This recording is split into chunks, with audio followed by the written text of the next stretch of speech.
அப்படி எழுது. ஏங்க சுஜாதா, அவன் ஏதோ சொன்னாங்கிறதுக்காக கொலுசு போடாம இருக்காதீங்க. நீங்க கொலுசு போட்டா ரொம்ப அழகா இருப்பீங்க. அப்படியே அந்த மகாலட்சுமி மாதிரியே இருப்பீங்க.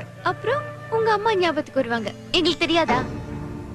ஆமா, நீ என்ன எப்ப பார்த்தாலும் ஏதாவது சொல்லிக்கிட்டே இருக்க? போ போயா, போ போ. ட்ரெயினுக்கு டைம் ஆச்சுடி.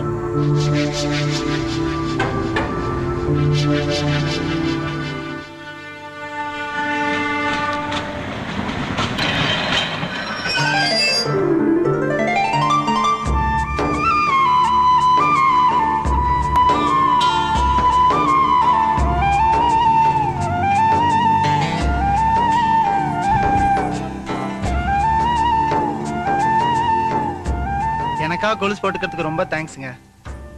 இங்க பாரு, நான் ஒண்ணும் உனக்காக கொலுசு போட்டுக்கல, எங்க அப்பாக்காக போட்டுக்கிட்டேன். போ போ.